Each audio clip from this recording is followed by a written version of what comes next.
asambleísta Fernando Bustamante.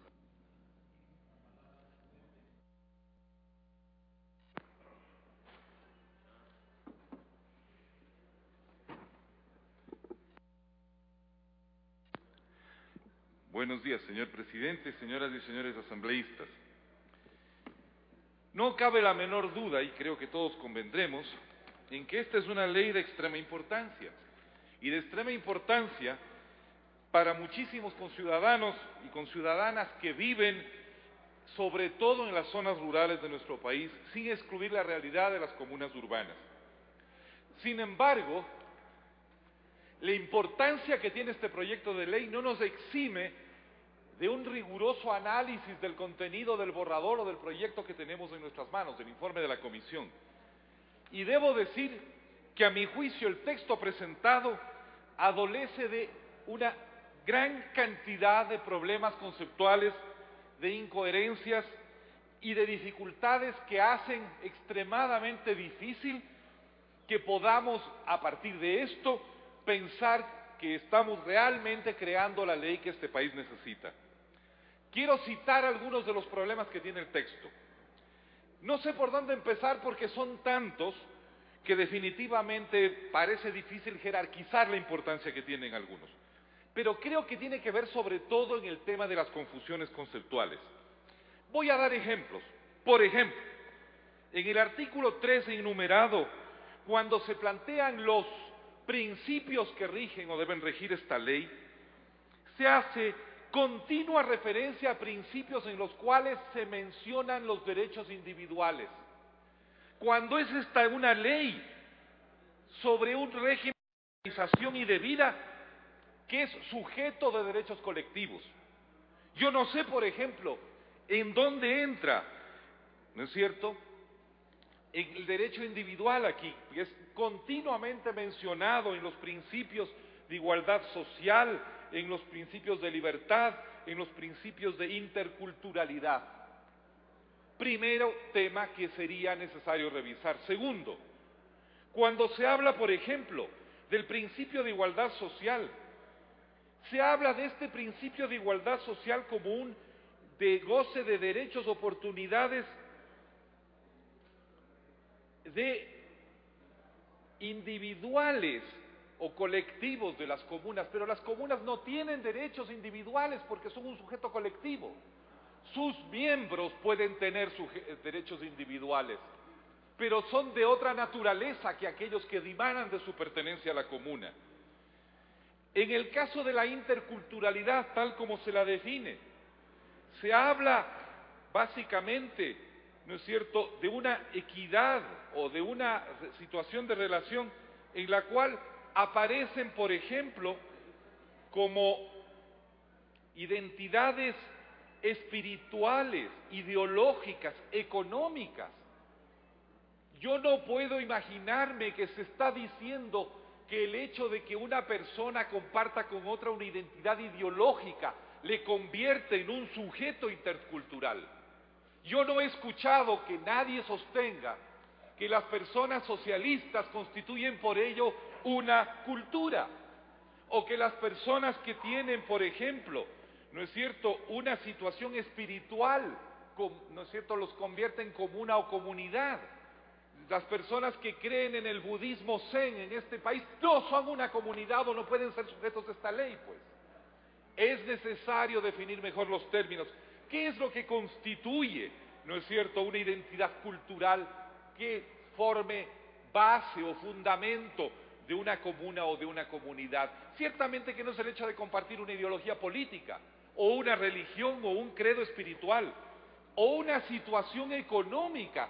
Ciertamente los miembros de la Cámara de Comercio de Quito no constituyen comuna o comunidad, por más que compartan una situación económica. Cuando se habla, por ejemplo, ¿no es cierto?, de la necesidad de que estas entidades, ¿no es cierto?, tengan una situación de equidad. ¿Con quién es esa equidad?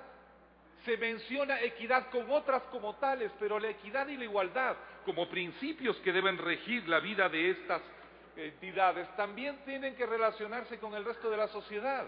con aquellos que no pertenecen a las comunas o comunidades, con aquellas otras entidades o sujetos sociales que no forman parte del mundo de las naciones o nacionalidades o de las comunas y comunidades.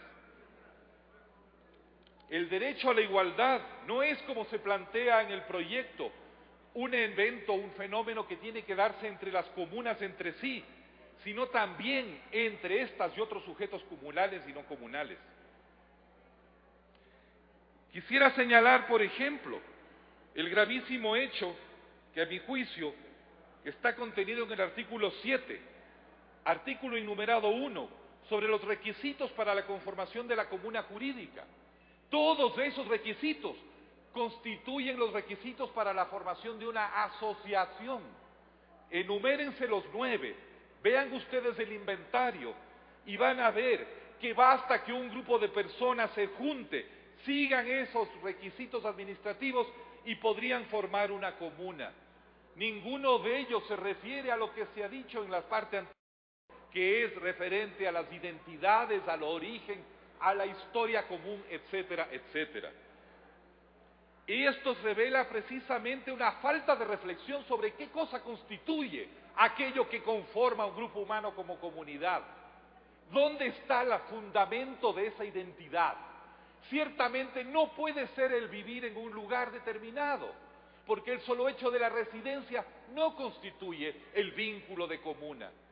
Por otro lado, también se dice en la parte pertinente que una comuna es una parte integrante de una nacionalidad, pueblo o etnia, lo cual hace que dejen fuera por completo, o no se entienda, qué hacen aquellas comunas campesinas o urbanas que no son parte de un grupo étnico, nacionalidad o pueblo, porque sin duda que hay o puede haber comunas o comunidades que no sean parte de un hecho étnico.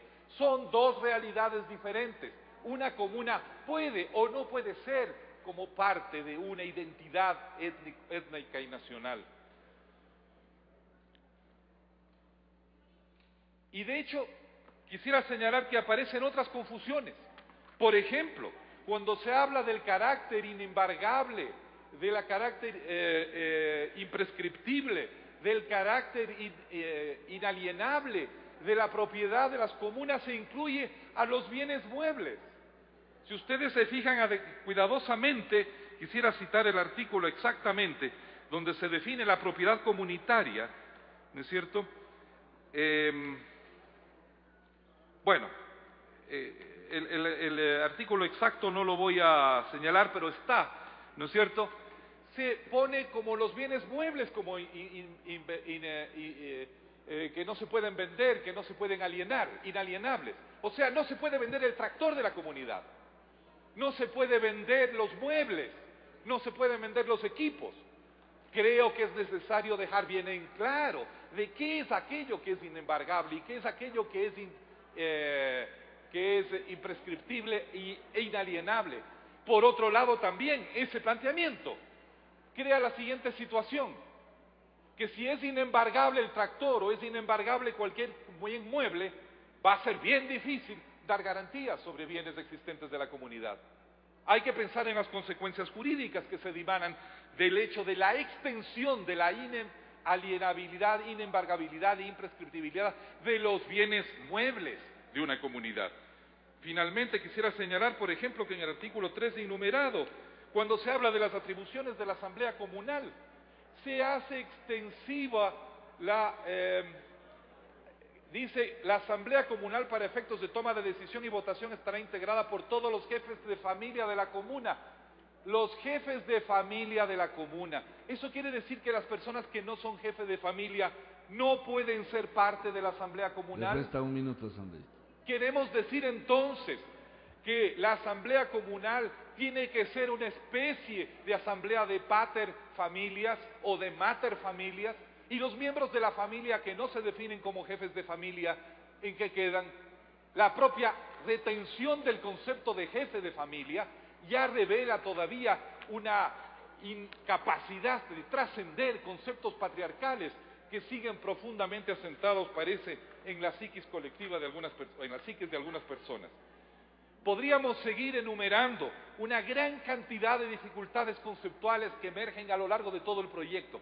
Es necesario volver a reflexionar sobre lo que es una comunidad y cuál es el lazo constitutivo fundamental que la plasma y que la hace real, y lo que es una comuna como entidad habitacional, geográfica o espacial. Son dos cosas diferentes, claramente necesario distinguirlas, pero también otra cosa, y con esto termino, no podemos incluir los lazos de sangre como lazos constitutivos de una comunidad. Terminó su A tiempo, estas señor. alturas del partido, seguir yendo al concepto arcaico de lazos de sangre me parece absolutamente improcedente. ¿Qué vamos a hacer? ¿Un test de ADN para ver quién pertenece y quién no? Gracias, señor presidente.